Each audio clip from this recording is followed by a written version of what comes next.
La femme de ménage a cru que le patron dormait, mais ce qu'elle a dit a créé la polémique. Aurélie Morel a poussé son chariot de nettoyage dans le couloir silencieux du 22e étage, se préparant pour une nouvelle nuit de travail au bureau de la société d'investissement. À 35 ans, elle avait appris à travailler dans un silence absolu, surtout les soirs où le patron restait encore tard au bureau. En entrant dans la salle principale, elle a trouvé Philippe Bernard, allongé sur le canapé en cuir, apparemment endormi après une autre journée épuisante. L'homme de 55 ans gardait les yeux fermés, la respiration calme, et Aurélie a supposé qu'il avait enfin succombé à la fatigue. « Encore une fois à travailler tard, monsieur Philippe », a-t-elle murmuré, commençant à ranger les papiers éparpillés sur la table. « Il faut mieux prendre soin de votre santé. » Philippe a gardé les yeux fermés, mais sa respiration a légèrement changé. Il ne dormait pas, il se reposait simplement après une réunion difficile avec les investisseurs. La voix douce d'Aurélie l'a apaisé et il a décidé de rester immobile pour ne pas interrompre son travail. « Vous savez, monsieur Philippe, » a continué Aurélie en passant un chiffon humide sur les meubles, « parfois je me demande comment vous pouvez porter tant de responsabilités tout seul. Après ce qui est arrivé avec madame Isabelle, » la mention du nom de son ex-femme a fait contracter les muscles de Philippe involontairement. Le divorce était finalisé depuis 3 ans, mais les blessures étaient encore ouvertes. Aurélie n'a pas remarqué la réaction et a continué à parler. « Vous m'avez sauvé la vie en me donnant cette opportunité de travail. Personne d'autre n'a voulu m'embaucher après ce qui s'est passé. Mais vous avez cru en moi. » Philippe s'est souvenu vaguement de l'entretien d'Aurélie. Elle était arrivée nerveuse, avec des vêtements simples mais propres, et avait été honnête sur ses difficultés à trouver un emploi. Il avait décidé de lui donner une chance, mais n'avait jamais su exactement quels étaient les détails qu'elle évoquait. Aurélie a arrêté de nettoyer et a regardé l'homme sur le canapé. Croyant qu'il dormait profondément, elle a décidé de se confier. « Je peux vous avouer une chose, monsieur Philippe ? Vous ne m'entendrez pas de toute façon, n'est-ce pas ?» a-t-elle soupiré. « Je suis tombée amoureuse de vous depuis le premier jour où j'ai travaillé ici. » Le cœur de Philippe s'est accéléré. Il a lutté pour garder une respiration régulière et ne pas montrer la surprise qu'il ressentait. « Je sais que c'est fou. Je ne suis qu'une femme de ménage et vous êtes un homme d'affaires important. Nous venons de mondes complètement différents. Mais je ne peux pas éviter ce que je ressens. » Aurélie a repris le nettoyage, mais sa voix portait une émotion que Philippe n'avait jamais perçue pendant les 2 années où elle travaillait là. « Vous êtes un homme bon, monsieur Philippe. Je vois comment vous traitez tous les employés avec respect, comment vous vous inquiétez même quand vous êtes débordé. Je vois aussi comme vous êtes triste parfois, surtout quand le courrier de l'avocat arrive. » Philippe a dégluti péniblement. Les lettres de l'avocat concernaient généralement les questions en suspens du divorce ou les visites de sa fille qui vivait avec sa mère dans une autre ville. « J'aimerais pouvoir faire quelque chose pour vous aider à sourire plus souvent. C'est pour ça que je mets des fleurs fraîches tous les jours sur votre bureau. Ce n'est pas mon obligation, mais j'aime imaginer que vous êtes un peu plus heureux quand vous arrivez le matin. » En effet, Philippe avait toujours remarqué les fleurs et avait demandé à la secrétaire qui les mettait là. Elle avait répondu que c'était une des employées du ménage, mais il n'avait jamais su que c'était spécifiquement Aurélie. « Je garde tous les mots de remerciement que vous laissez quand je fais quelque chose de spécial. J'ai une petite boîte chez Rien que pour eux. Mon père dit toujours que je suis bête, mais ces mots comptent beaucoup pour moi. » Aurélie s'est dirigée vers la table où étaient empilés plusieurs liasses d'euros que Philippe avait oubliées après la réunion avec les clients. C'était le paiement d'une grosse affaire conclue ce jour-là.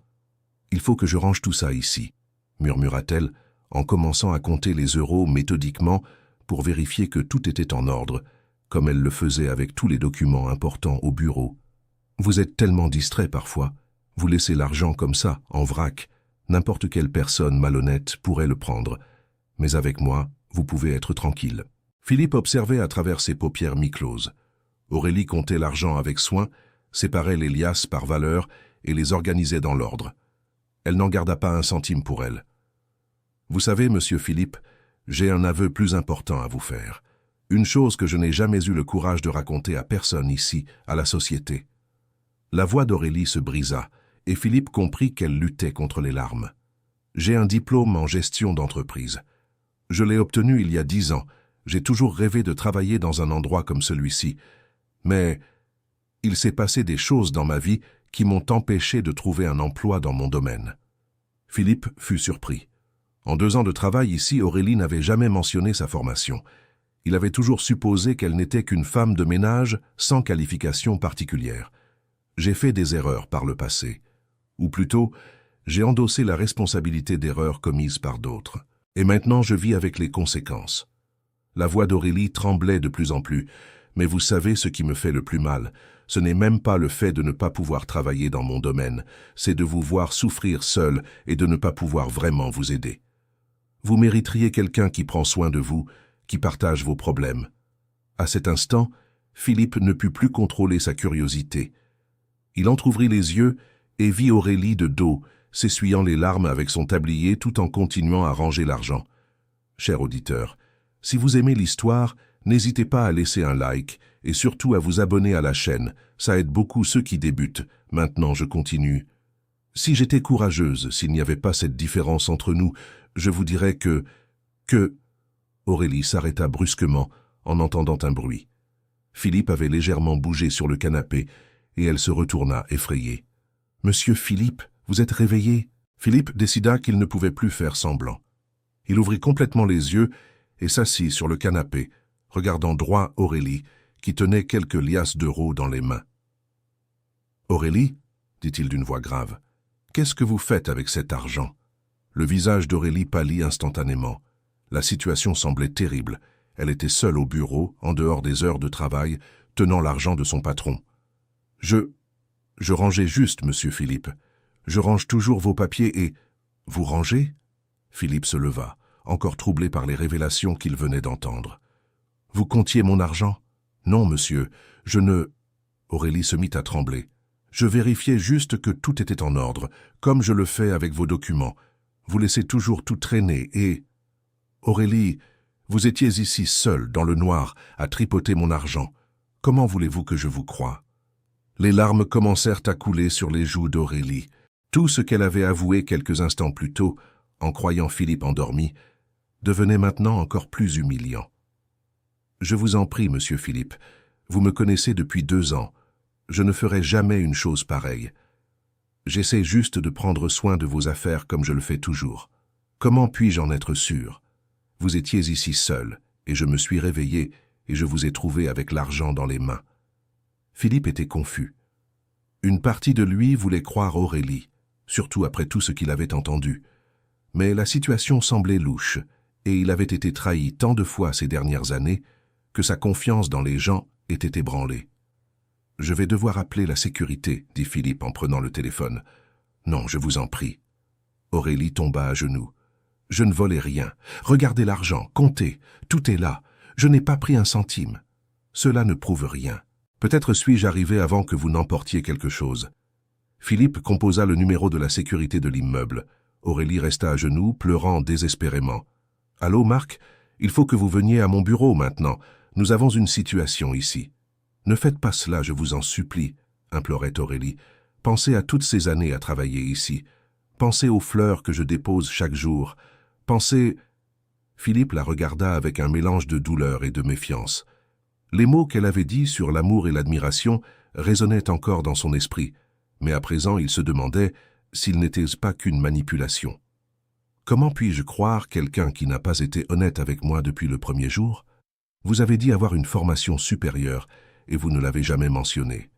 Quelles autres choses cachez-vous? Je l'ai caché parce que je savais que je n'obtiendrais pas le poste si je disais la vérité sur mon passé. J'avais besoin de travailler, j'avais besoin de nourrir ma famille. Marc, le agent de sécurité, arriva au bureau accompagné d'un autre employé de nettoyage qui se trouvait à l'étage. « Quel est le problème, monsieur Philippe ?»« J'ai trouvé Aurélie en train de fouiller dans l'argent qui était sur mon bureau. Il faut que vous la fouilliez et que vous voyiez si elle a pris quelque chose. »« Ce n'est pas nécessaire, monsieur, » dit Aurélie en se levant avec dignité. « Vous pouvez fouiller tout ce que vous voulez. Je n'ai rien pris qui ne m'appartienne. » La fouille eut lieu, mais rien ne fut trouvé sur Aurélie. L'argent sur la table était exactement le montant qu'il devait être. Pourtant, Philippe n'était pas convaincu. Peut-être qu'elle l'a caché quelque part dans l'immeuble. Marc, vérifiez son chariot de nettoyage. L'humiliation d'Aurélie était évidente. D'autres employés du service de nuit commencèrent à s'approcher, curieux de l'agitation dans le bureau principal. « Ce n'est pas nécessaire, » dit Aurélie d'une voix ferme malgré les larmes. « Vous pouvez tout fouiller. Mon sac, mon chariot, mes vêtements, je n'ai rien à cacher. » Après une recherche complète qui ne révéla rien de suspect, Marc s'adressa à Philippe. « Monsieur Philippe, nous n'avons rien trouvé. Madame semble dire la vérité. » Philippe regarda Aurélie, qui le fixait avec un mélange de chagrin et de déception. « Même si vous n'avez rien volé cette fois, je ne peux plus vous faire confiance. Une employée qui ment sur sa formation peut mentir sur d'autres choses. »« Alors vous me licenciez ?» demanda Aurélie en séchant ses larmes. « Je pense qu'il vaudrait mieux que vous démissionniez vous-même. Ce sera moins compliqué pour tout le monde. » Aurélie acquiesça lentement, retira son tablier et le tendit à Philippe. « Très bien. Je vais préparer ma lettre de démission tout de suite. » Elle se dirigea vers la table de la réception et commença à écrire. Philippe observait, sentant un poids étrange dans sa poitrine. Les mots qu'Aurélie avait prononcés sur l'amour et le dévouement le perturbaient encore. « Voilà, » dit Aurélie en remettant une lettre scellée à Philippe. « Merci pour cette opportunité, monsieur Philippe. Malgré cette fin, ce furent les 2 meilleures années de ma vie professionnelle. » Aurélie prit son sac et sortit du bureau sans se retourner. Philippe resta seul, tenant la lettre de démission. « Monsieur Philippe, » dit Marc, « si vous permettez un avis, Madame Aurélie a toujours été une employée exemplaire. Nous n'avons jamais eu aucun problème avec elle. » Philippe se contenta de hocher la tête et congédia tout le monde. Il resta seul dans son bureau, regardant la lettre de démission sans l'ouvrir. Il passa le reste de la nuit sans pouvoir travailler, troublé par les mots qu'Aurélie avait dits quand elle pensait qu'il dormait. Il y avait de la sincérité dans sa voix, une émotion qui semblait impossible à feindre. Le lendemain matin, Philippe arriva tôt au bureau et remarqua immédiatement l'absence des fleurs fraîches sur sa table. C'était la première fois en 2 ans que cela arrivait. Il décida de vérifier les caméras de sécurité de la veille. Il a demandé au responsable de la sécurité de l'immeuble de revoir les enregistrements du 22e étage. « Je dois voir exactement ce qui s'est passé dans mon bureau hier soir, » dit Philippe. « Bien sûr, monsieur Philippe. À partir de quelle heure ?»« À partir de 9 heures du soir. » Ils se sont dirigés vers la salle de surveillance où les enregistrements étaient stockés. Philippe a regardé en silence, tandis que les images montraient Aurélie entrant dans le bureau, nettoyant méthodiquement chaque meuble, puis découvrant l'argent sur la table. Les caméras montraient clairement qu'Aurélie n'essayait pas de voler. Elle comptait l'argent de la même manière qu'elle organisait les documents, en triant par valeur et en laissant tout bien rangé. À aucun moment elle n'a mis d'argent dans son sac ni caché quoi que ce soit. « Monsieur Philippe, » dit le responsable de la sécurité, « si vous permettez que je commente, l'image montre qu'elle était vraiment en train d'organiser. Regardez comme elle laisse tout bien séparé comme elle fait avec ses papiers. » Philippe a senti son estomac se serrer. Il avait commis une terrible injustice. Aurélie disait la vérité et il l'avait humiliée publiquement. « Je dois lui parler. Avez-vous l'adresse d'Aurélie ? Je l'ai dans le dossier des employés. Mais monsieur Philippe, elle a rendu l'uniforme hier. Techniquement, ce n'est plus notre employé. » Philippe a pris l'adresse et a décidé de chercher Aurélie en personne pour s'excuser. Mais avant, il a décidé d'ouvrir la lettre de démission qu'elle avait laissée. Ses mains ont légèrement tremblé en déchirant l'enveloppe. La lettre était écrite à la main, d'une belle écriture soignée. « Monsieur Philippe, je vous remets ici ma lettre de démission, effective immédiatement. Je vous remercie pour ces 2 années d'opportunité de travail dans votre entreprise. Je voudrais que vous sachiez que jamais de ma vie je n'ai envisagé de vous voler, vous ou quiconque. J'ai toujours organisé votre argent de la même manière que j'organise vos documents parce que j'ai appris que vous êtes distrait et que vous oubliez des choses importantes. Il y a quelque chose que je dois avouer et je sais que maintenant cela n'a plus d'importance, mais je ne peux pas le garder pour moi. Mon vrai nom est Aurélie Morel-Lefebvre.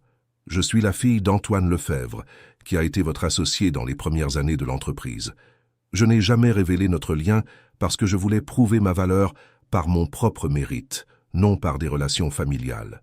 Quand j'ai obtenu cet emploi, c'était la première fois depuis des années que je me sentais utile et respecté. Mon père a tout perdu lorsque l'association entre vous a pris fin. Je ne vous en blâme pas. Je sais que ce furent des circonstances difficiles pour tout le monde. mais j'avais besoin de prendre soin de lui, et ce travail me l'a permis. Merci pour tout, et je suis désolé si jamais je vous ai déçu. Aurélie Morel. Philippe a laissé tomber la lettre de ses mains. Antoine Lefebvre avait été son premier associé, un homme intègre qui avait aidé à fonder l'entreprise dans les premières années. L'association avait pris fin à cause de désaccords sur la direction des affaires, mais Philippe avait toujours respecté Antoine. Si Aurélie était la fille d'Antoine, cela expliquait beaucoup de choses sur son caractère et son éthique de travail. Cela expliquait aussi pourquoi elle semblait avoir des connaissances en gestion qui allaient au-delà d'une simple femme de ménage. Philippe a pris le téléphone et a appelé la réception de l'immeuble. « Marc, j'ai besoin d'une information. Aurélie Morel, est-ce qu'elle partait toujours directement du travail ou restait-elle plus longtemps dans l'immeuble? Madame Aurélie, elle partait toujours à 6 heures du matin et allait directement à l'hôpital. Elle ne manquait jamais un jour. L'hôpital? Oui, monsieur. Elle rend visite à quelqu'un là-bas tous les jours depuis 2 ans. Je lui demande toujours si tout va bien pour sa famille, et elle dit que c'est son père.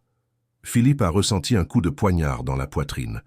Aurélie utilisait son salaire pour payer le traitement médical de son père, et il l'avait accusé de vol.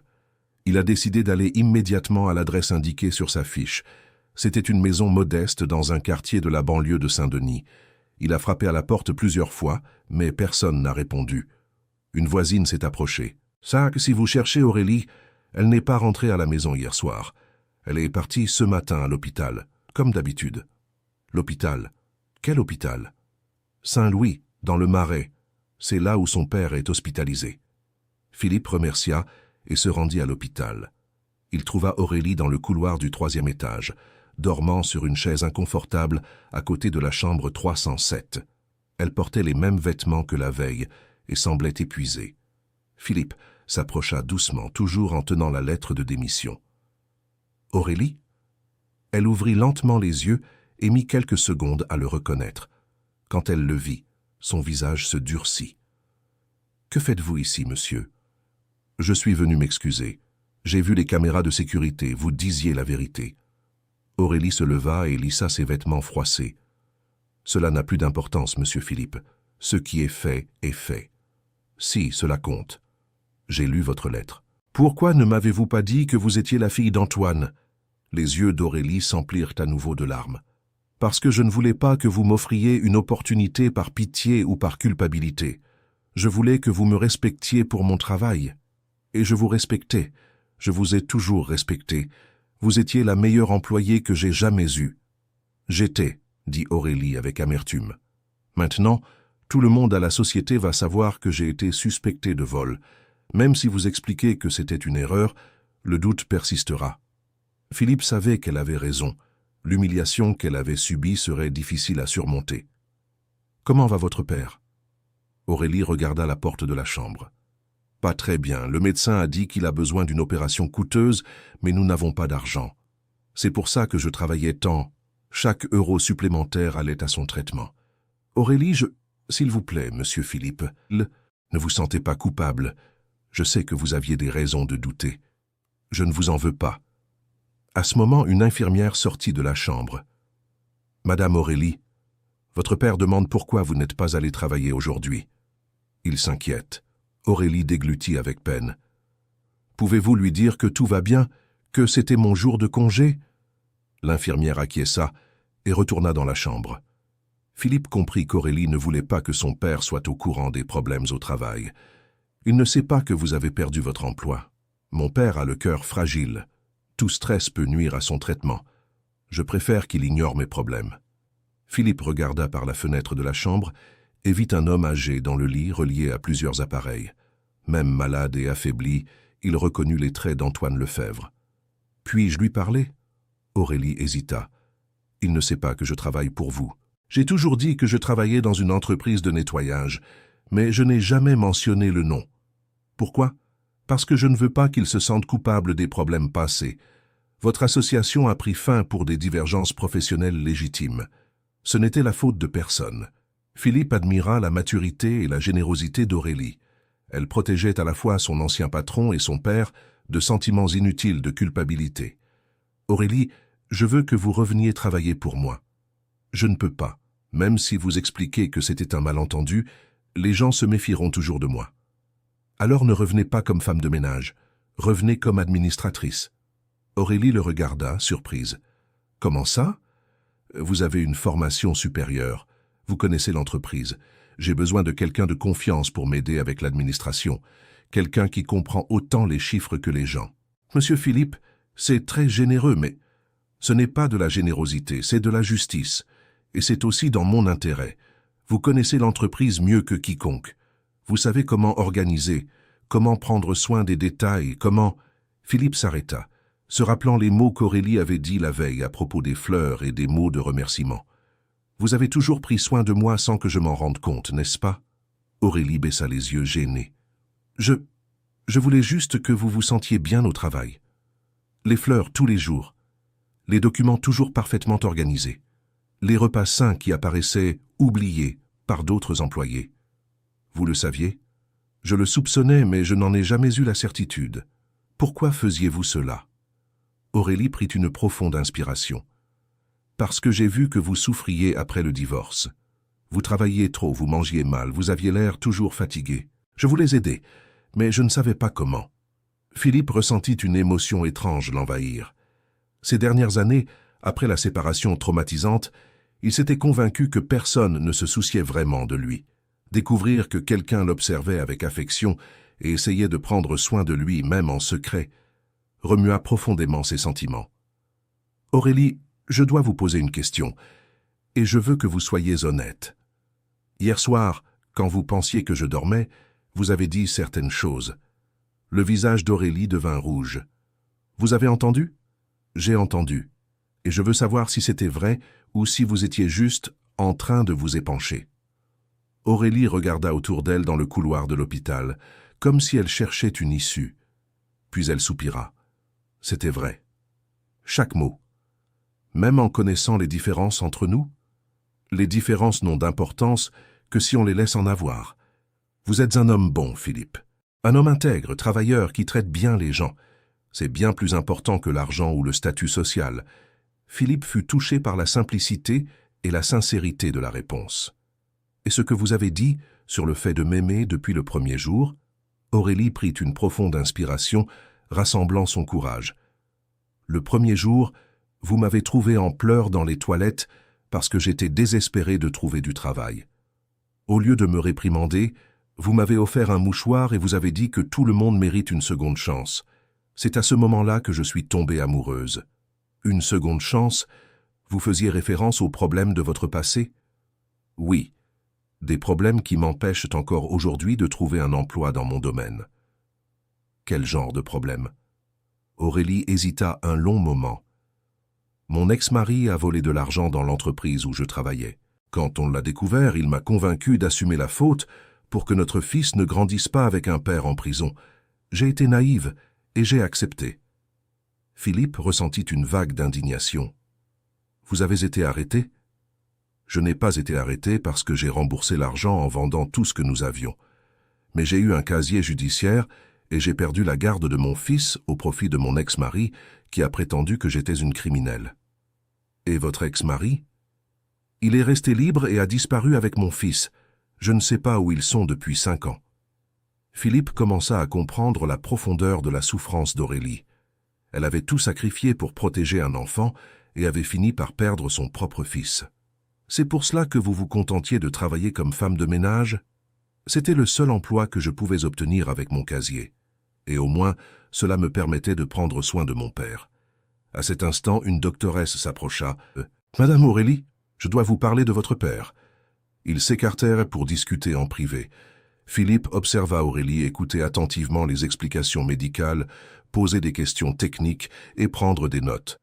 Il devint évident qu'elle avait bien plus de connaissances et de capacités intellectuelles que son travail de femme de ménage ne le laissait supposer. Quand la conversation prit fin, Aurélie revint vers Philippe, les larmes aux yeux. « Alors, comment va-t-il? » « Il a besoin d'une opération d'urgence, mais elle coûte 10 000 € et nous n'avons pas cet argent. »« Aurélie, je paie l'opération. »« Non, je ne peux pas accepter la charité. »« Ce n'est pas de la charité, c'est une dette. »« Quelle dette? envers votre père. Quand notre société a pris fin, j'ai eu la meilleure part de l'affaire. Antoine a été lésé, et je me suis toujours senti mal à ce sujet. Ce n'est pas de votre faute. C'était des décisions d'affaires. Quand même, et en plus c'est un prêt. Vous me rembourserez quand vous travaillerez comme mon assistante administrative. Aurélie le regarda incrédule. Vous parliez vraiment sérieusement quand vous m'avez proposé un poste d'administratrice? Tout à fait sérieux. J'ai besoin de quelqu'un qui comprend l'organisation, qui soit minutieux, qui se soucie véritablement du bien-être de l'entreprise. Vous possédez toutes ces qualités. Mais mon passé, mon casier judiciaire, nous allons régler cela aussi. Je connais des avocats spécialisés dans l'annulation de situations injustes. Si vous avez réellement assumé la faute pour quelque chose que vous n'avez pas fait, il existe des moyens de blanchir votre nom. Aurélie se mit à pleurer, cette fois de soulagement et de gratitude. « Pourquoi faites-vous cela pour moi ?» Philippe réfléchit un instant avant de répondre. « Parce qu'hier soir, en vous écoutant parler, j'ai réalisé que cela faisait des années que je n'avais pas rencontré quelqu'un qui se soucie vraiment de moi. Vous avez pris soin de moi sans rien demander en retour, simplement par bonté. Cela vaut bien plus que n'importe quel CV ou diplôme. Philippe, puis-je vous appeler par votre prénom? Bien sûr. Merci. Pour tout. Ils restèrent silencieux un moment, absorbant le retournement de situation. Il y a une chose que je ne comprends toujours pas, dit Philippe. Pourquoi aviez-vous de l'argent sur la table hier? Vous disiez dans la lettre que vous organisiez toujours mon argent, mais vous aviez l'air nerveuse, compléta Aurélie, parce que cet argent n'était pas seulement le vôtre. Comment ça? Aurélie ouvrit son sac et sortit une enveloppe contenant quelques billets. Il y a des années, quand mon père a quitté l'association avec vous, il avait contracté un prêt informel auprès de l'entreprise. 1 200 € pour payer un traitement médical de ma mère, qui est décédée depuis. Philippe se souvint vaguement de la situation. Il n'a jamais pu rembourser parce qu'il a tout perdu peu après. Mais j'économisais depuis 2 ans pour solder cette dette. C'est pour ça que j'étais nerveuse près de votre argent. J'allais laisser l'enveloppe avec la somme sur votre bureau. Aurélie, cette dette était effacée depuis des années. Pour vous peut-être, mais pour moi et mon père, non. Nous voulions retrouver notre dignité. Philippe prit l'enveloppe qu'Aurélie lui tendait. Vous économisiez depuis 2 ans pour rembourser une dette dont j'avais même oublié l'existence? C'est ce qui m'empêchait de dormir tranquille. Je savais que mon père avait une dette envers vous et je travaillais pour vous. Cela me semblait malhonnête. Philippe regarda l'enveloppe, puis Aurélie. Son intégrité était impressionnante. Vous savez ce que je vais faire de cet argent? Je vais l'utiliser comme apport pour payer la chirurgie de votre père. Le reste est à ma charge. Philippe, et je veux que vous me promettiez une chose. Quoi? Que vous ne me cacherez plus jamais vos difficultés. Nous sommes amis maintenant. Les amis s'entraident. Aurélie sourit à travers ses larmes. Amis? Philippe hésita. Les mots qu'elle avait prononcés la veille résonnaient encore dans son esprit. Mais il était trop tôt pour parler de sentiments. Ils devaient d'abord régler les questions pratiques. Pour l'instant, ami. D'accord, j'accepte d'être votre ami. Et j'accepte le poste, si l'offre tient toujours. Elle tient. Mais d'abord, occupons-nous de votre père. Ils entrèrent dans la chambre où Antoine Lefebvre était réveillé et lucide. Quand il vit Philippe, ses yeux s'illuminèrent. Philippe, quelle surprise! Qu'est-ce que tu fais ici? Je viens rendre visite à un vieil ami. Comment vas-tu, Antoine? J'ai connu mieux, dit le vieil homme avec un faible sourire. Mais Aurélie prend très bien soin de moi. C'est une fille spéciale. Oui, vraiment, elle travaille tellement. Parfois, je m'inquiète pour elle. Elle travaille dans une entreprise de nettoyage, tu sais. Je lui dis toujours qu'avec ses études, elle pourrait trouver mieux. Philippe et Aurélie échangèrent un regard. En fait, Antoine, j'ai une nouvelle pour vous. J'ai proposé un poste d'administratrice à Aurélie dans mon entreprise. Les yeux d'Antoine s'écarquillèrent. Vraiment? Aurélie, c'est merveilleux. Tu as toujours voulu travailler dans l'administration. Papa, il y a autre chose. Philippe s'est proposé pour payer ton opération. Quoi? Non, c'est impossible. Je ne peux pas accepter la charité. Ce n'est pas de la charité, Antoine, dit Philippe. Considérez cela comme un prêt. Quand Aurélie travaillera comme administratrice, vous me rembourserez petit à petit. Philippe, je ne sais pas quoi dire. Ne dis rien. Concentre-toi juste à guérir. Antoine serra la main de Philippe avec force. Merci, mon vieil ami, merci. Philippe quitta l'hôpital avec des sentiments contradictoires. D'un côté, il était heureux de pouvoir aider Antoine et Aurélie. De l'autre, les mots d'amour qu'Aurélie avait dits le troublaient encore. Dans les jours qui suivirent, pendant qu'Antoine subissait l'opération et se remettait, Philippe et Aurélie travaillèrent ensemble dans l'entreprise. Elle s'adapta rapidement à son nouveau poste, montrant des compétences administratives impressionnantes. « Comment sais-tu autant de choses sur l'entreprise ?» demanda Philippe un après-midi, voyant Aurélie résoudre un problème complexe avec des fournisseurs. 2 ans à observer et à écouter. Quand on travaille invisible, on apprend beaucoup sur le fonctionnement de l'affaire. Philippe réalisa qu'Aurélie avait raison. Elle connaissait les employés, les clients, les fournisseurs, les problèmes et les solutions mieux que beaucoup de cadres qu'il avait embauchés. « Aurélie, puis-je te poser une question personnelle ?»« Bien sûr. »« Ressens-tu encore ce que tu as dit cette nuit-là dans mon bureau ?» Aurélie s'arrêta de faire ce qu'elle faisait et regarda Philippe. « Je le ressens. Chaque jour que je travaille à tes côtés, je le ressens davantage. Mais maintenant nous sommes collègues. Cela ne complique-t-il pas les choses? Seulement si on laisse faire. Je peux séparer mes sentiments personnels du travail professionnel. » Philippe admira sa maturité. « Et moi? Comment penses-tu que je me sens? » « Je ne sais pas. Monsieur, tu n'as jamais montré autre chose que de l'amitié et du respect. Peut-être parce que j'apprends encore à gérer mes propres sentiments. » Aurélie le regarda avec espoir. « Et quels sont ces sentiments? Je suis encore en train de les découvrir. Cher auditeur, si vous aimez l'histoire, n'hésitez pas à laisser un like et surtout à vous abonner à la chaîne. Cela aide beaucoup ceux qui débutent. Maintenant, on continue. » Ce soir-là, Philippe resta au bureau plus tard, pensant à la conversation qu'il avait eue avec Aurélie. Pour la première fois depuis des années, il se sentait véritablement connecté à quelqu'un. Il était en train de ranger quelques documents quand il entendit des pas dans le couloir.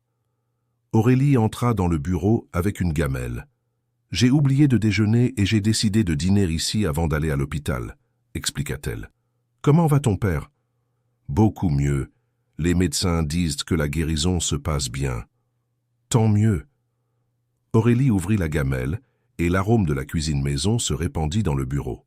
« Tu veux partager? Je fais toujours de grandes portions. » Philippe se rendit compte qu'il avait faim. Il n'avait mangé qu'un sandwich pour le déjeuner.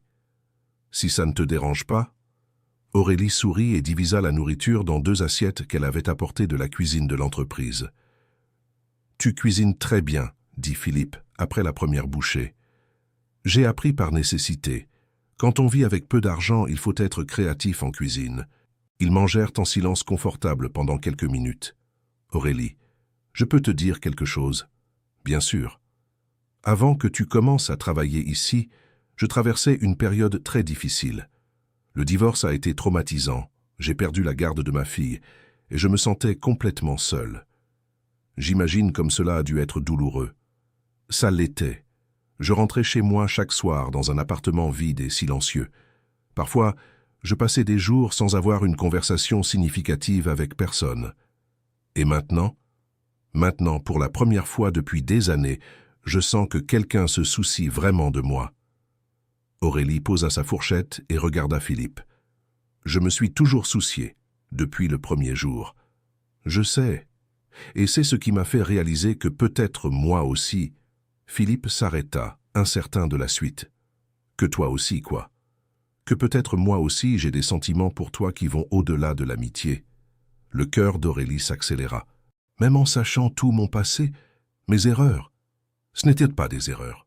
Ce furent des choix courageux de la part d'une femme qui a mis le bien-être des autres avant le sien. Philippe. Mais je dois être honnête avec vous. J'ai encore peur d'être blessé à nouveau. Mon ex-femme m'a trompé, m'a menti et a emmené ma fille. Il me faut du temps pour faire confiance aux gens. Je comprends, et je ne vais rien vous imposer. Nous pouvons aller lentement, à votre rythme. Philippe sourit. Merci de comprendre. Ils finirent de manger en parlant du travail et des projets de Philippe pour développer la société. Aurélie fit des suggestions intelligentes et montra une vision des affaires surprenante. « D'où vous vient toute cette connaissance ?» demanda Philippe. « Des livres. Chaque fois qu'il me restait un peu d'euros, j'achetais des livres de gestion et d'économie. C'était ma façon de continuer à étudier. Même en travaillant comme femme de ménage, vous n'avez jamais abandonné le rêve de travailler dans ce domaine. Jamais. Je croyais qu'un jour, l'opportunité se présenterait. Et elle s'est présentée. Elle s'est présentée, sourit Aurélie, d'une manière que je n'aurais jamais imaginée. Dans les semaines qui suivirent, Philippe et Aurélie développèrent un partenariat de travail efficace et harmonieux. Elle réorganisa complètement l'administration de la société, créa de nouveaux processus et améliora la communication entre les départements. Les autres employés, d'abord surpris par la promotion soudaine d'Aurélie, reconnurent rapidement sa compétence et son dévouement. La société n'a jamais aussi bien fonctionné, commenta Julien le comptable auprès de Philippe. Aurélie a un don pour l'organisation. Elle l'a toujours eu, nous ne l'avions tout simplement pas remarqué. Pendant cette période, Antoine se remit complètement de l'opération et sortit de l'hôpital. Philippe tint à lui rendre visite chez lui. « Philippe, je ne sais pas comment vous remercier, dit Antoine ému. Vous m'avez sauvé la vie. Vous et votre fille m'avez aidé plus que vous ne l'imaginez, Antoine. Aurélie a toujours été spéciale. Depuis toute petite, elle a toujours placé les besoins des autres avant les siens. Elle m'a parlé de son ex-mari et de la perte de la garde de son fils. » Le visage d'Antoine s'assombrit. Ce fut la période la plus difficile de sa vie. Elle a failli faire une grave dépression. Sans la nécessité de prendre soin de moi, je ne sais pas si elle aurait tenu le coup. Elle n'a jamais cessé de chercher son fils. Elle cherche toujours. Elle a engagé un détective privé avec ses premières économies. Elle a découvert qu'ils habitent dans une autre ville, mais son ex-mari a obtenu une ordonnance judiciaire l'empêchant de s'approcher. Philippe ressentit une vague d'indignation. C'est injuste. Oui, mais Aurélie n'a pas perdu espoir. Elle dit que quand le garçon aura 18 ans, il viendra la chercher. Quel âge a-t-il maintenant? 15 ans. Il reste 3 ans. Philippe rentra chez lui en pensant à la force d'Aurélie. Elle avait perdu son fils à cause d'une injustice, et pourtant elle parvenait à garder espoir et à prendre soin des autres. Ce soir-là, il appela un ami avocat, spécialisé en droit de la famille. « Marc, j'ai besoin d'un service. Pourrais-tu jeter un œil à une affaire de garde? Je crois qu'il y a eu des irrégularités dans la procédure. » « Bien sûr, Philippe. Envoie-moi les détails. » Philippe passa les jours suivants à rassembler toutes les informations sur le cas d'Aurélie. Il découvrit qu'il y avait effectivement plusieurs irrégularités dans la procédure qui avaient abouti à la perte de la garde. « Aurélie, » l'appela-t-il un après-midi au bureau, « je dois vous parler de quelque chose. »« Quoi donc ? » ?»« J'ai parlé à un avocat de votre affaire. Il pense qu'il y a de réelles chances de renverser la situation concernant la garde de votre fils. » Les yeux d'Aurélie s'emplirent de larmes. « Vraiment ? Vous avez vraiment fait ça ? » ?»« Oui, et je veux prendre en charge les frais de la procédure. »« Philippe, je ne peux pas vous laisser dépenser autant d'euros pour moi. Aurélie, vous avez complètement changé ma vie. Vous l'avez rendue plus organisée, plus efficace, plus heureuse. C'est le moins que je puisse faire. Mais si ça ne marche pas, et si je perds encore, alors au moins vous aurez essayé dans les meilleures conditions possibles. » Aurélie se leva et serra impulsivement Philippe dans ses bras. Il la serra en retour, sentant comme il était bon de l'avoir contre lui. « Merci, » murmura-t-elle à son oreille. « Pour tout. » Quand ils se séparèrent, ils se regardèrent longuement. Aurélie. « Oui ?» Philippe prit son courage à 2 mains. « Je crois que je suis en train de tomber amoureux de toi. » Le sourire qui s'étala sur le visage d'Aurélie fut la plus belle réponse que Philippe aurait pu recevoir.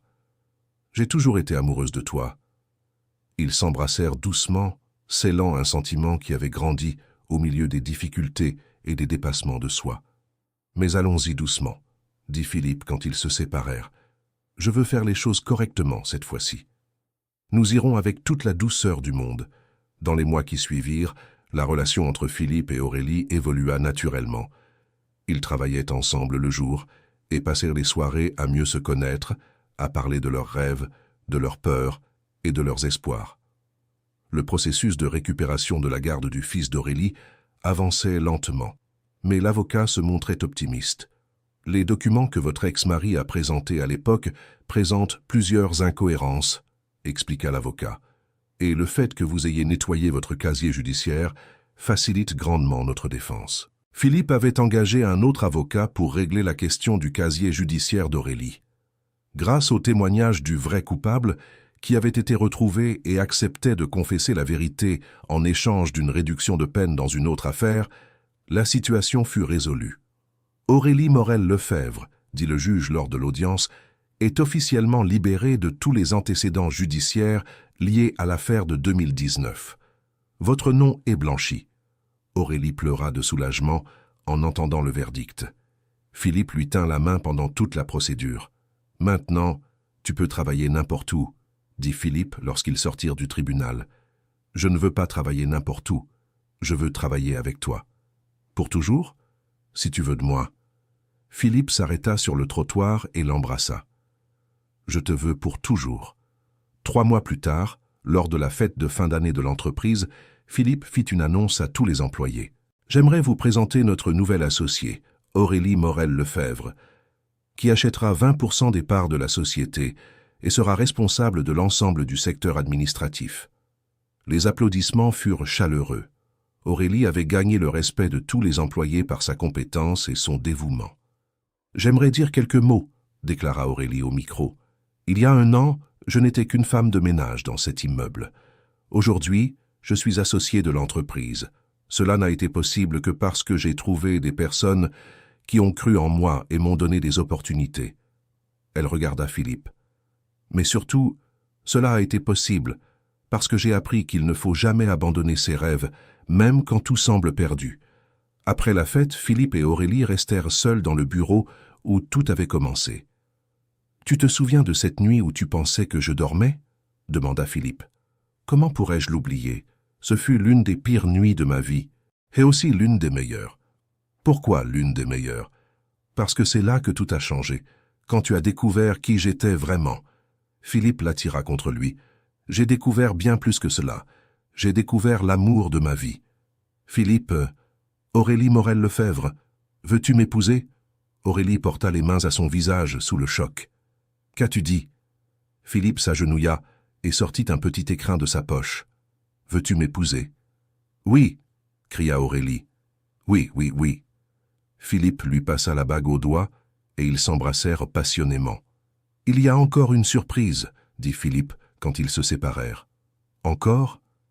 Philippe lui tendit une enveloppe.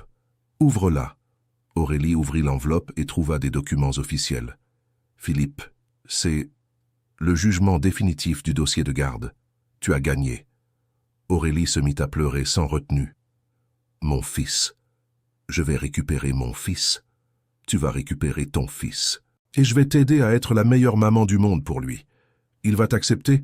Nous allons le découvrir ensemble. » 2 mois plus tard, un samedi ensoleillé, Aurélie a retrouvé son fils pour la première fois en 5 ans. Le garçon, maintenant âgé de 15 ans, était nerveux et méfiant.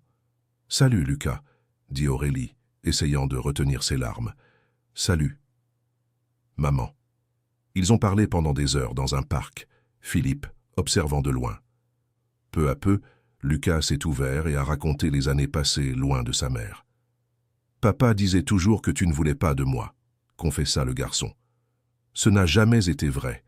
Il ne s'est pas passé un jour sans que je pense à toi. Pourquoi tu n'es pas venu me chercher avant? J'ai essayé mais on ne m'a pas laissé. Ton père a obtenu une ordonnance du tribunal m'interdisant de m'approcher. Il m'a menti. N'y pensons plus. L'important, c'est que nous soyons à nouveau ensemble. » Philippe s'approcha quand Aurélie l'appela. « Lucas, voici Philippe, c'est mon fiancé. » Le garçon dévisagea Philippe de la tête aux pieds, clairement méfiant. « Tu vas être mon beau-père ? » « Si tu me laisses faire, » dit Philippe avec sincérité. « Mais je ne suis pas pressé. Nous pouvons d'abord apprendre à nous connaître. » Lucas hocha la tête, toujours prudent. Dans les mois qui suivirent, la relation entre Philippe et Lucas se développa lentement. Le garçon avait beaucoup souffert ces dernières années et hésitait à faire confiance à des figures paternelles. Philippe fit preuve d'une patience infinie, incluant Lucas dans les décisions familiales et respectant son temps d'adaptation. « Tu aimes vraiment ma mère ?» demanda Lucas un après-midi alors qu'ils étaient seuls. « Plus que tout au monde. Et si je ne t'aime pas ? Alors je travaillerai à gagner ta confiance. Ta mère a beaucoup souffert quand elle t'a perdu. Ma mission est de vous rendre heureux. » Lucas observa Philippe longuement. « Tu as l'air sympa. » Mais je vais garder un œil sur toi. Philippe rit. Je suis heureux d'être observé par quelqu'un qui tient à sa mère. Le mariage de Philippe et Aurélie eut lieu lors d'une cérémonie simple mais émouvante. Antoine, complètement rétabli, conduisit Aurélie à l'autel. Lucas fut le page, fier de faire partie de la nouvelle famille.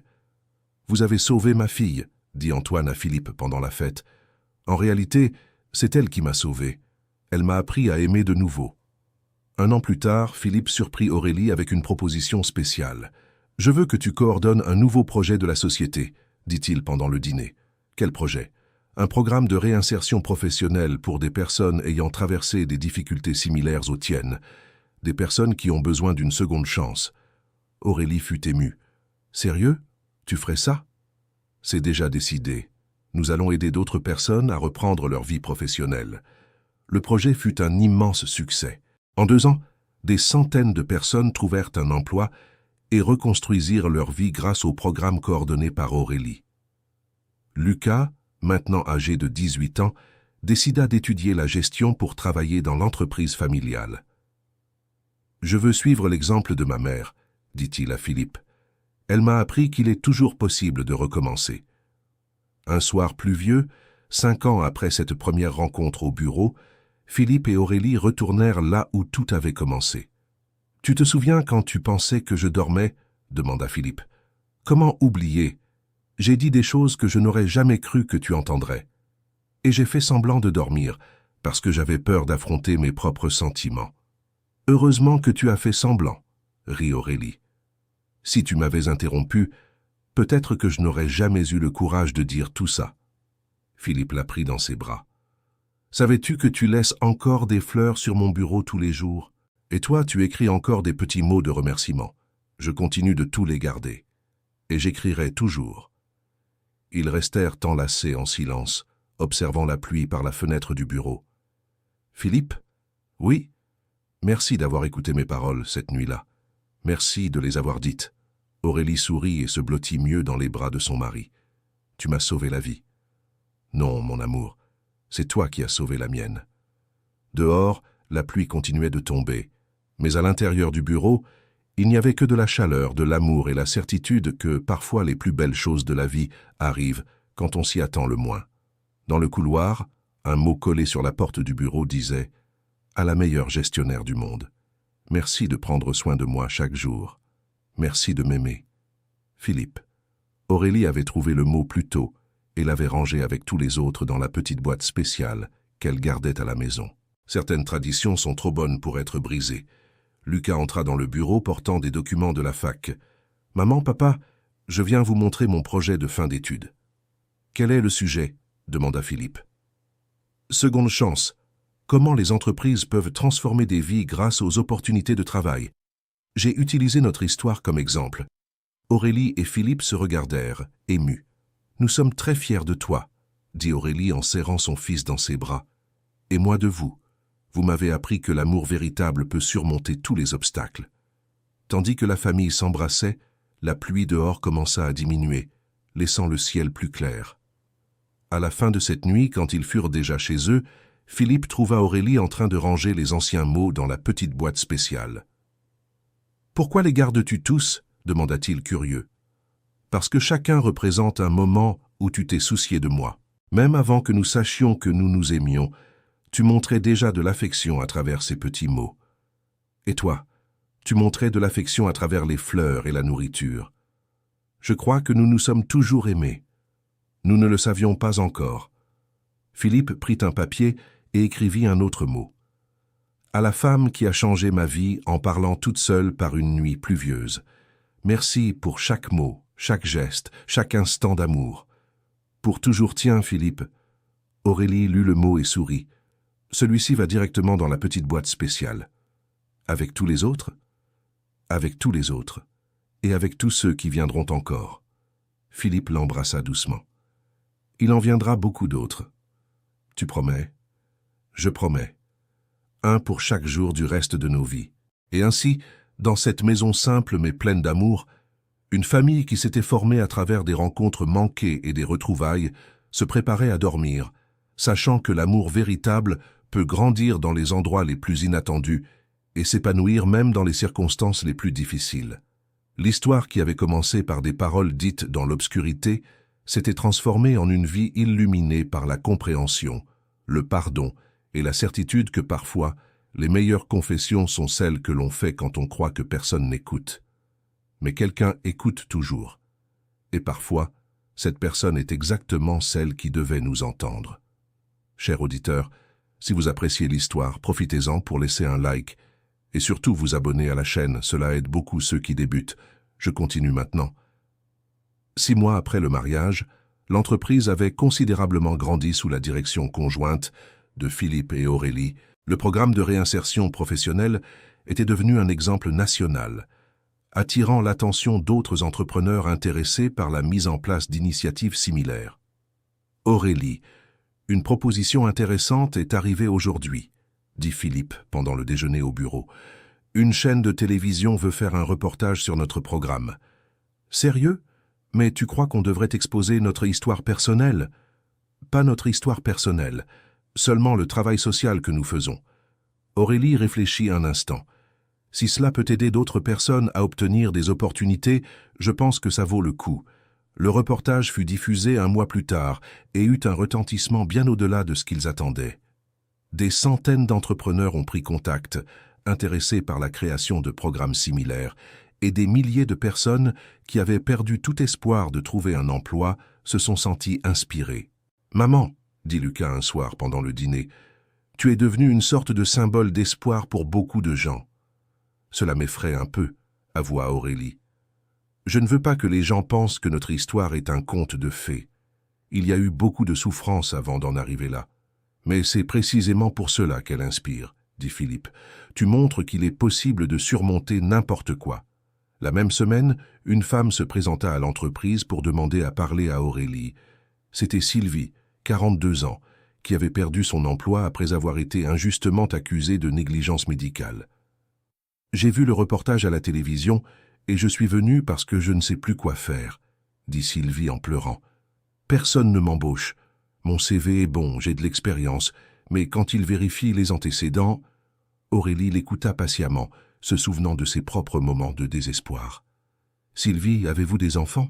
Oui, 2. Il manque de tout parce que je ne peux pas travailler. Et êtes-vous vraiment innocente des accusations? Complètement. Je peux le prouver, mais personne ne me donne la chance de m'expliquer. Aurélie regarda Philippe, qui acquiesça avec compréhension. Sylvie, je vais vous donner une chance. On commence doucement avec un travail à mi-temps, et si vous prouvez votre compétence, on augmentera vos responsabilités. Vraiment? Vous feriez ça pour moi? Quelqu'un l'a fait pour moi quand j'en avais le plus besoin. Maintenant, c'est à mon tour de rendre l'appareil. Sylvie fut embauchée et devint l'une des employées les plus dévouées de l'entreprise. Son histoire de résilience inspira d'autres employés et clients. Aurélie, dit Philippe quelques mois plus tard, je crois que nous avons trouvé notre véritable mission dans la vie. Quelle mission? Donner une seconde chance, aider les gens à reconstruire leur vie. Aurélie sourit. Tu as raison. C'est ce que nous faisons de mieux. Ils décidèrent d'étendre encore le programme, en créant des partenariats avec des écoles techniques et des universités pour offrir également une formation professionnelle gratuite. Lucas, qui était en terminale, décida de faire son mémoire de recherche sur la réinsertion sociale par le travail. « Je peux vous interviewer pour mon projet ?» demanda-t-il à ses parents. « Bien sûr, » dit Aurélie. « Mais on veut voir les questions avant. » Lucas rit. « Je ne poserai rien d'embarrassant, promis. » Pendant l'interview, Lucas posa des questions mûres et réfléchies sur la manière de garder espoir dans les moments de crise. « Maman, que diriez-vous à quelqu'un qui traverse ce que vous avez traversé il y a quelques années ?»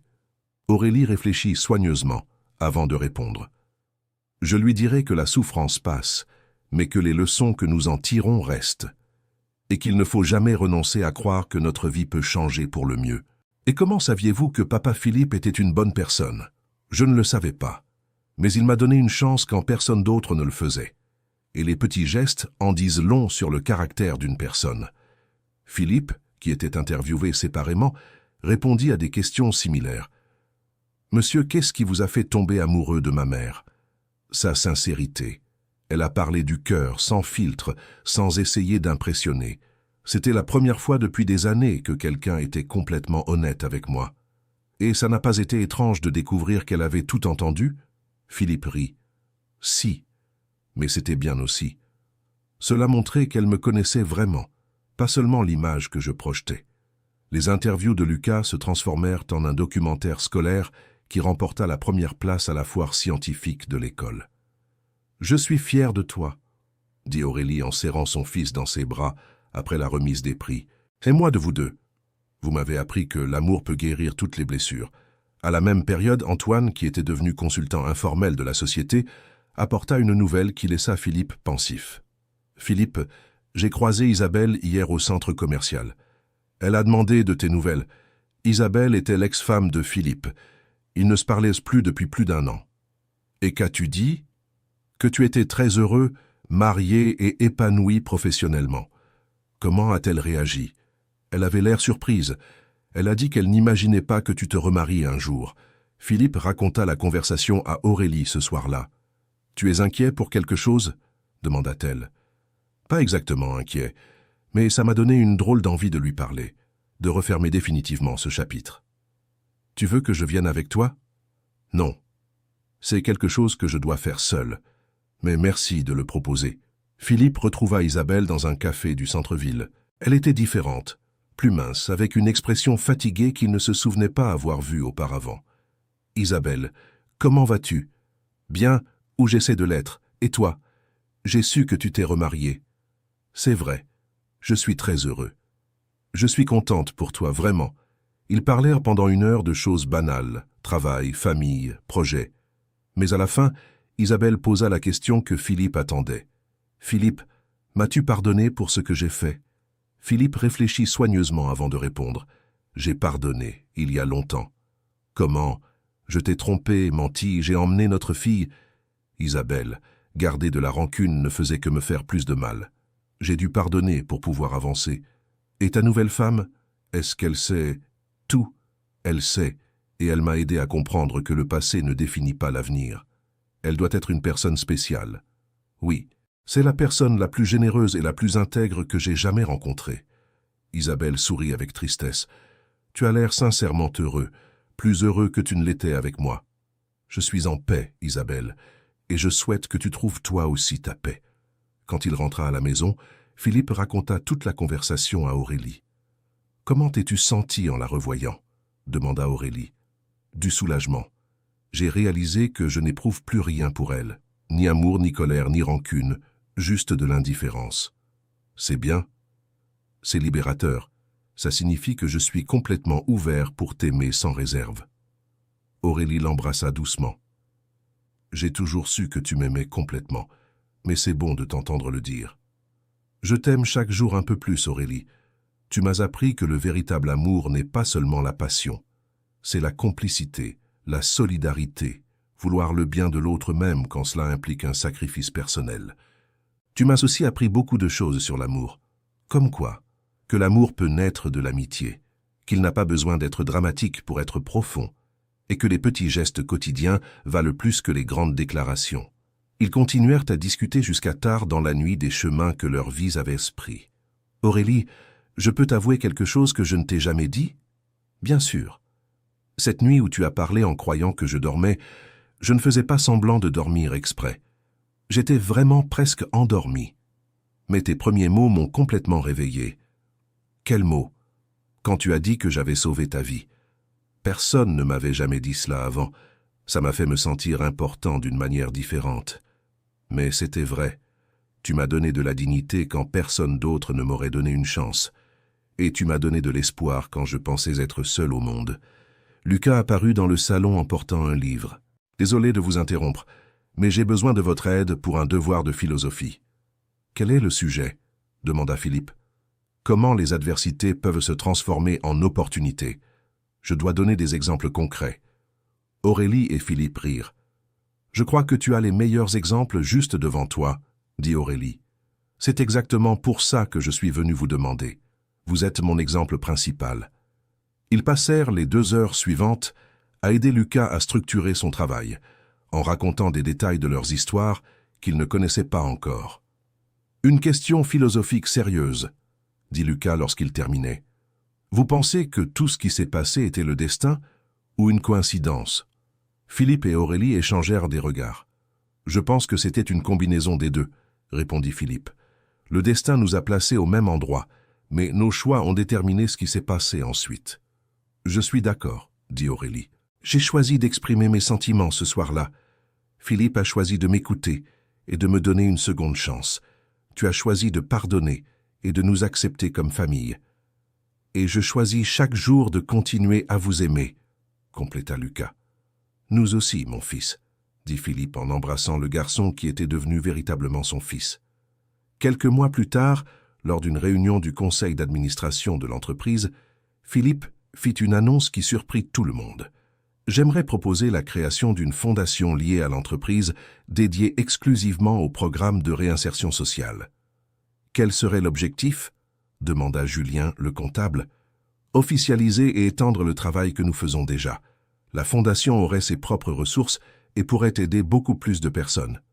Et qui gérerait cette fondation? Demanda Sylvie, qui était désormais superviseur RH. Philippe regarda Aurélie. J'aimerais qu'Aurélie assume la présidence de la fondation. Moi? Aurélie fut surprise. Mais qu'en est-il de mon travail dans l'entreprise? Tu resterais associé, mais tu consacrerais plus de temps à la fondation. C'est le travail que tu aimes vraiment faire. Aurélie fut émue. Ce serait un rêve devenu réalité. La fondation Nouveau Départ fut officiellement créée 3 mois plus tard. Lors de l'événement de lancement, des dizaines de personnes qui avaient bénéficié du programme original étaient présentes. Sylvie fut l'une de celles qui firent des discours. Il y a 2 ans, j'étais désespéré, sans emploi, sans espoir. Aurélie m'a donné une opportunité quand personne d'autre ne l'aurait fait. Aujourd'hui, je suis superviseur RH et je peux rendre l'appareil en aidant d'autres personnes. Quelle est la mission de la Fondation? Demanda un journaliste présent. Notre mission, répondit Aurélie, est de prouver que toute personne mérite une seconde chance, que les erreurs du passé ne déterminent pas l'avenir et que de petits gestes de confiance peuvent transformer des vies entières. Et comment choisissez-vous qui aider? Nous priorisons les personnes qui montrent une volonté sincère de recommencer et qui sont prêtes à faire des efforts. Nous ne donnons pas seulement un emploi, nous offrons une formation, un soutien psychologique et un suivi. Lucas, qui était présent à l'événement, s'approcha du micro lorsque sa mère eut terminé. « Je peux dire quelque chose ?»« Bien sûr, » dit Aurélie, surprise. « Je veux que tout le monde sache que ma mère n'est pas seulement la présidente de cette fondation. Elle est un exemple vivant qu'il est possible de surmonter n'importe quoi. Elle a tout perdu, emploi, mari, fils, dignité, mais elle n'a jamais perdu la bonté dans son cœur. » La voix de Lucas se brisa. « Et je veux remercier Philippe, qui n'est pas seulement mon beau-père, mais mon vrai père. Il m'a appris qu'être un homme, c'est prendre soin des personnes que nous aimons et donner des opportunités à ceux qui en ont besoin. » Toute la salle se leva pour applaudir. Philippe essuya discrètement ses larmes, ému par les paroles de son fils. Après l'événement, une fois rentrés chez eux, la famille se réunit dans le salon pour discuter du succès du lancement. « Maman, » dit Lucas, « je peux te poser une question que j'ai toujours eu envie de te poser. » « Bien sûr. » Ce soir-là, au bureau, quand tu pensais que papa Philippe dormait, est-ce que tu as vraiment dit tout ça sans savoir qu'il écoutait, ou tu te doutais de quelque chose? Aurélie rit. Je pensais vraiment qu'il dormait profondément. Si j'avais su qu'il était réveillé, je n'aurais jamais eu le courage de parler. Et toi, papa? Pourquoi n'as-tu rien dit sur le moment? Philippe réfléchit avant de répondre. Parce que j'étais en train de digérer tout ce qu'elle disait. C'était trop d'informations, qu'elle m'aimait, qu'elle avait fait des études supérieures, qu'elle prenait soin de moi en secret. J'avais besoin de temps pour comprendre tout cela. Et quand vous êtes-vous embrassés pour la première fois, comment c'était? Lucas, protesta Aurélie, rougissant. Laisse-moi raconter, dit Philippe souriant. C'était à l'hôpital, après que nous ayons parlé de tout. C'était un baiser doux, plein de sens, comme si nous scellions une promesse. Quelle promesse? Que nous allions affronter l'avenir ensemble, répondit Aurélie. Que nous n'allions plus cacher nos sentiments. Lucas sourit. Vous savez que vous êtes le couple le plus romantique que je connaisse, n'est-ce pas? Nous sommes pratiques, dit Philippe. Notre romance réside dans les petits détails du quotidien. Comment ça? comme ta mère qui met encore des fleurs sur mon bureau chaque matin, comme j'écris encore des mots de remerciement, comme elle prépare mon plat préféré quand elle voit que je suis stressé, et comme il me laisse toujours dormir un peu plus le week-end et m'apporte le café au lit, compléta Aurélie. Lucas observa ses parents avec admiration. J'espère trouver un amour comme ça un jour. Tu trouveras, dit Aurélie, quand tu t'y attendras le moins. Comment saviez-vous que vous étiez faits l'un pour l'autre? Quand j'ai réalisé que j'étais plus heureuse de prendre soin de lui que de moi-même, répondit Aurélie. Et moi, j'ai réalisé quand j'ai commencé à prendre des décisions en pensant à ce qui serait le mieux pour nous deux, pas seulement pour moi, dit Philippe. Ce soir-là, après que Lucas fut couché, Philippe et Aurélie restèrent sur la terrasse à observer les étoiles. « À quoi penses-tu » demanda Philippe. « À quel point la vie peut changer complètement en quelques années. Il y a 5 ans, j'étais une femme de ménage désespérée, sans espoir. Aujourd'hui, je suis présidente d'une fondation, mariée à l'homme que j'aime, avec mon fils de retour. Et moi, j'étais un homme amer, seul et méfiant.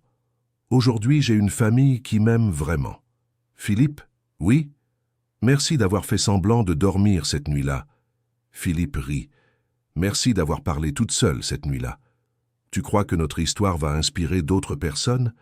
Elle inspire déjà. Toutes les personnes que nous aidons grâce à la Fondation en sont la preuve. Tu veux savoir quelque chose de drôle? Quoi? Parfois, je n'arrive pas encore à croire que tout cela est réel, que nous ayons vraiment réussi à construire une si belle vie ensemble.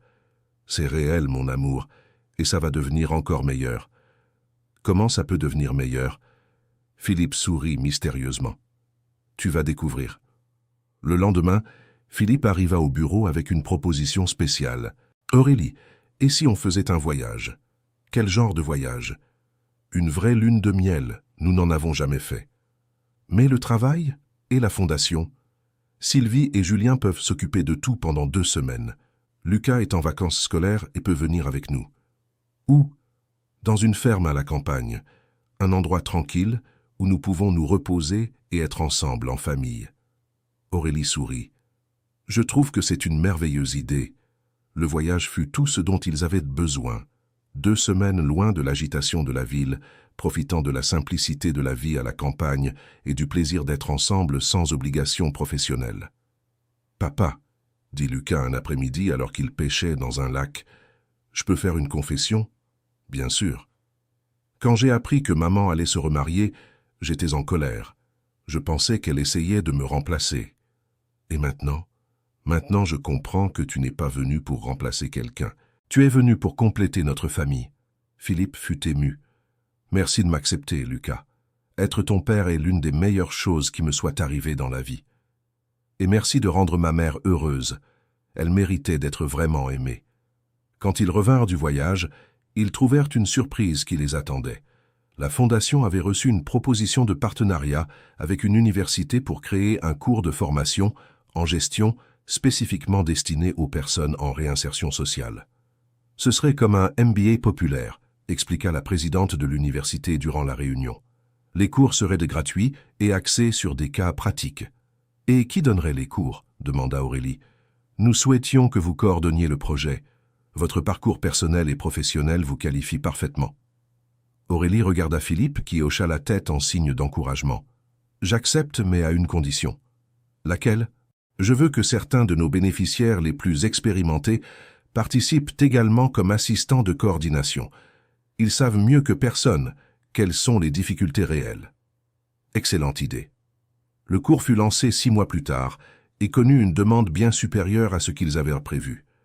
Des centaines de personnes s'inscrivirent pour les premières sessions. Sylvie fut l'une des sélectionnées pour être assistante de coordination.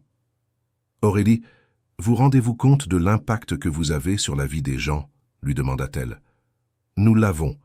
C'est un travail d'équipe. »« Non, c'est votre vision, votre leadership. Vous avez transformé une douleur personnelle en mission de vie. » Lucas, qui était maintenant en première année de licence en administration, décrocha un stage à la Fondation pendant les vacances. « Je veux apprendre comment ça fonctionne en pratique, » expliqua-t-il à ses parents.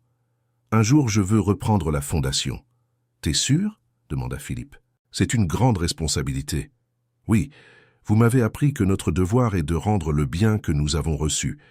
Pendant son stage, Lucas rencontra Manon, une jeune bénéficiaire du programme qui étudiait la psychologie. « Elle est spéciale », dit Lucas à ses parents. « Elle a traversé beaucoup de difficultés, mais elle garde une attitude incroyablement positive. » « On dirait que quelqu'un est intéressé », plaisanta Aurélie. Lucas rougit. « On est juste amis. »« Pour l'instant, » dit Philippe en riant. Quelques mois plus tard, Lucas demanda conseil à son père pour séduire Manon. « Sois toi-même. Montre un intérêt sincère pour sa vie, pour ses rêves. Comment as-tu conquis maman? En réalité, c'est elle qui m'a conquis en premier, avec sincérité et dévouement. Et comment as-tu su que c'était le véritable amour? » Philippe réfléchit attentivement. « Quand j'ai réalisé que j'étais plus heureux à la rendre heureuse qu'à satisfaire mes propres désirs. » Lucas suivit le conseil et quelques mois plus tard, il sortait officiellement avec Manon. Philippe et Aurélie apprécièrent beaucoup la jeune fille. « Elle me rappelle toi, » dit Philippe à Aurélie, « déterminée, courageuse et avec un cœur généreux. Et elle voit chez Lucas ce que je voyais chez toi, un homme bon qui mérite d'être aimé. » À la fin de cette année-là, lors de la fête de la Fondation, Philippe fit un discours émouvant. « Quand j'ai créé cette société il y a 15 ans, mon seul but était de gagner de l'argent. Aujourd'hui, je réalise que le vrai succès ne se mesure pas par ce qu'on accumule, mais par ce qu'on donne. » Il regarda Aurélie. « Ma femme m'a appris que les petits gestes peuvent transformer des vies, qu'une opportunité donnée au bon moment peut changer complètement le destin d'une personne. Et mon mari m'a appris qu'il est possible de recommencer autant de fois que nécessaire, » dit Aurélie en prenant le micro. « Que le passé ne détermine pas l'avenir, que l'amour peut guérir toutes les blessures. » Lucas s'approcha de la scène. « Et vous deux, vous m'avez appris que la famille, ce n'est pas seulement ceux qui partagent notre sang, mais ceux qui partagent nos rêves et nos combats. » L'assistance se leva pour applaudir. Parmi les présents se trouvaient des dizaines de personnes dont la vie avait été transformée par le travail de la Fondation. Après la fête, une fois rentrés chez eux, Philippe offrit un cadeau spécial à Aurélie. « Qu'est-ce que c'est? Ouvre et regarde. » Aurélie ouvrit la boîte et découvrit une plaque dorée avec une inscription. « Pour la femme qui a changé ma vie en parlant toute seule un soir de pluie. Avec tout mon amour, Philippe. » Philippe, c'est magnifique. Je veux que tu la mettes dans ton bureau à la Fondation, pour que tu te souviennes toujours de comment notre histoire a commencé. Comme si je pouvais l'oublier. Ils s'embrassèrent tendrement. « Tu sais quelle est la plus belle partie de notre histoire ?» demanda Aurélie. « Laquelle ? Qu'elle est encore en train de s'écrire. Chaque jour, nous apprenons quelque chose de nouveau sur l'amour, sur la famille, sur le sens de la vie. Et qu'il nous reste encore de nombreuses années pour continuer à écrire. » Lucas apparut dans le salon, tenant Manon par la main. « Désolé de vous interrompre, mais nous avons une annonce à faire. »« Quelle annonce ?» demandèrent Philippe et Aurélie en même temps. « Manon a accepté de m'épouser. »« Quoi ?» s'écria Aurélie courant embrasser les jeunes. « Félicitations, mon fils, » dit Philippe en embrassant Lucas. « Bienvenue dans la famille, Manon. »« Merci, monsieur Philippe. Vous êtes un exemple de couple pour nous. Et vous êtes notre avenir, » dit Aurélie émue. Ce soir-là, la famille resta tard à discuter des projets de mariage et d'avenir. « Manon, » dit Aurélie, « veux-tu continuer à travailler à la Fondation après le mariage ? Si vous voulez de moi, oui. Ce travail est ma passion. Et toi, Lucas, veux-tu toujours reprendre la Fondation un jour ? » « Nous le voulons, » répondit Lucas en tenant la main de Manon. « Nous voulons poursuivre le travail que vous avez commencé. » Philippe et Aurélie échangèrent un regard fier. « Alors notre mission est assurée pour les générations futures, » dit Philippe. « Et notre amour aussi, » ajouta Aurélie. 2 ans plus tard, le mariage de Lucas et Manon eut lieu au siège de la Fondation, symbolisant combien l'amour et le travail social étaient entrelacés dans la famille. Pendant la cérémonie, Antoine, maintenant âgé de 75 ans, mais toujours lucide et actif, prononça un discours émouvant. « Je vois ici 3 générations unies par l'amour et la volonté d'aider les autres. Ma fille Aurélie m'a appris qu'il est possible de surmonter toutes les adversités. Philippe m'a appris que la vraie richesse réside dans les relations que nous construisons. Et Lucas m'a appris que les jeunes peuvent honorer les valeurs des aînés tout en traçant leur propre chemin. Après la cérémonie, alors que les invités prenaient un congé, Philippe et Aurélie restèrent seuls dans la salle où tout s'était déroulé. « Tu te souviens quand tu m'as dit que tu ne savais pas si notre histoire était le destin ou une coïncidence ?» demanda Aurélie. « Je m'en souviens. Aujourd'hui, j'en suis sûr. C'était le destin. Nous étions destinés à nous rencontrer, à nous aimer, à construire tout cela ensemble. » Philippe l'a pris dans ses bras. « Et nous sommes destinés à rester ensemble pour toujours. Pour toujours. C'est trop court. Alors commençons par l'éternité. » Alors qu'ils s'embrassaient sous les lumières douces de la salle, une pluie fine commença à tomber dehors, leur rappelant cette nuit lointaine où tout avait commencé par des paroles prononcées dans l'obscurité. Mais désormais, il n'y avait plus d'obscurité, seulement de la lumière, de l'amour et la certitude que parfois les plus belles histoires commencent quand on croit que personne n'écoute. Fin de l'histoire. Et vous, cher auditeur, qu'avez-vous pensé de cette histoire d'amour et de dépassement? Dites-nous dans les commentaires si vous croyez qu'Aurélie a pris les bonnes décisions et comment vous auriez réagi à la place de Philippe. Vos paroles sincères sont très importantes pour nous. Si vous avez été ému par ce voyage, n'oubliez pas de laisser votre like et surtout de vous abonner à la chaîne pour ne pas manquer d'autres histoires émouvantes comme celle-ci. Merci infiniment de votre compagnie.